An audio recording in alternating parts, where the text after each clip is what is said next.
Hey you guys, welcome back to Crazy Quilting Crafts with SEK. I hope everyone is doing well. Thank you so much for tuning into my channel. If you are new, welcome. All right, family, so today was a day of rainy weather, and what best time to get quilting is during this rainy weather. So I decided to get two more projects completed, which are my panels. And you guys, these are actually two of my first 4 panels that I have done. So this is actually fabric from Shabby Fabrics. I know that offhand. Definitely from Shabby Fabrics. I am not sure of the name of this line of fabric, but if you go and Google it, Save the Bees fabric or Sweet Honey panels, you will definitely find these panels. Now let's talk about panels for a minute, you guys. I am actually falling in love with panels because if you need a quick project, you can use a panel and bust out a lap quilt or twin quilts, and even a full size quilt. If you want to go bigger than that, you could do that as well. But panels are wonderful gifts. They're easy to work with. The only thing you have to worry about is your backing. Super easy, quick gifts to produce, and they're very easy to work with. So with these two, I'm gonna show you guys all the errors in these panels because I already gifted 2 of these out, but the ones that I gifted out was the ones that got my miter corners perfectly. These here are definitely rushed through.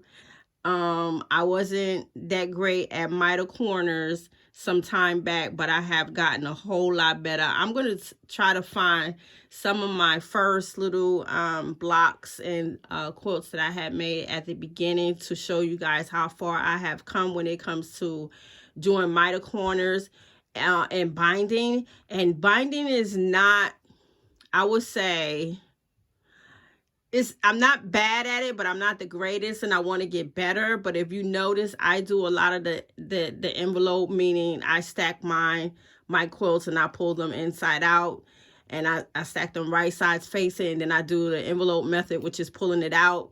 And then I just bind. I just do like a binding around it on the outside.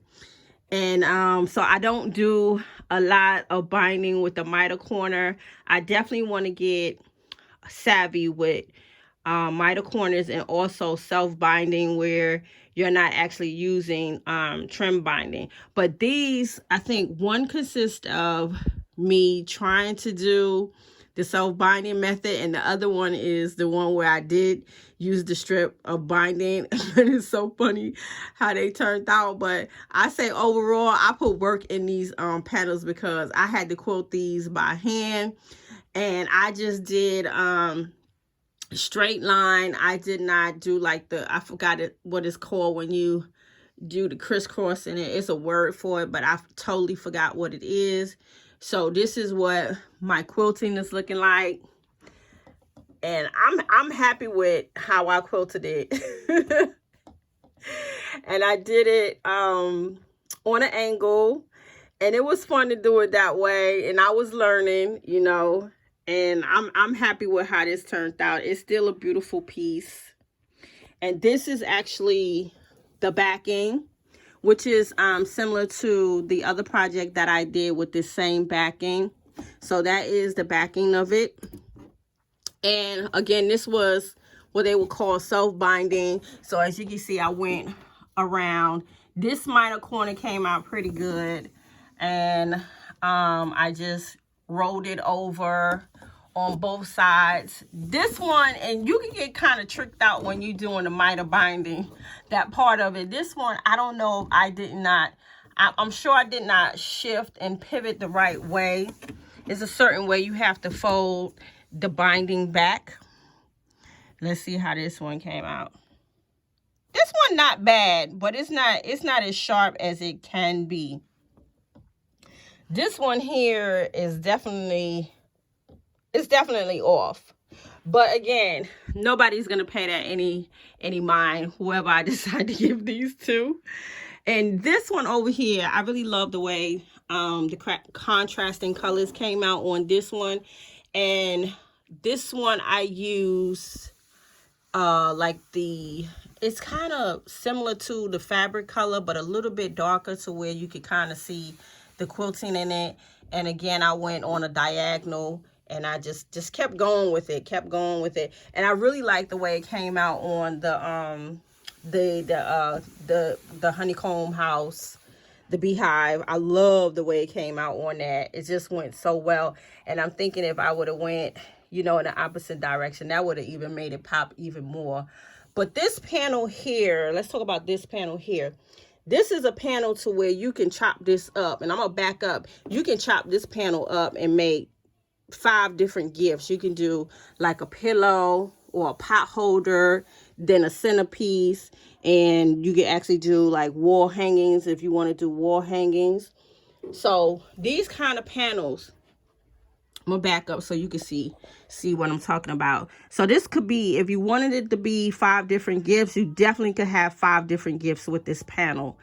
I do have, I think, 2 more of these panels left. I may even have more than that, but I also know that I have another line of fabric when it comes to the beads. So I'll probably be getting to that stash later on come next fall. So over here, my minor corners wasn't the greatest at all. I don't know why I rounded it. I think I was just playing around with it just to see what it would do. So that's what I wound up doing over here. And then this is actually the backing of it right here. That's my backing, which is really, really nice. And I still have a lot of this backing left. So I definitely will be using this up on another project. Not sure which one, but soon come. So these are what my 2 panels is looking like. And let's see. Yeah, this one is actually... yeah, this one is, yep, the same one that I used before. And also, I took fat quarters and I cut them into strips, and this is how I came up with this binding over here. So it was a little bit different than the fabric, but almost similar. So that's what that is looking like right here. So this is what both of them are looking like right now. And like I said, I have about 2 or 3 more of these panels left. They're a little bit different, but I'm going to figure out a way to actually do them a little bit different and use different backing on them. So, all right, you guys. I hope you enjoyed this show and tell. SCK want to thank you all for tuning in to her crazy quilting crafts. Which I do a little crazy things from time to time, and you guys will learn that about me, because I definitely break a lot of rules when it comes into this world here. So thank you so much for tuning in. I will see you guys on the next video. Peace.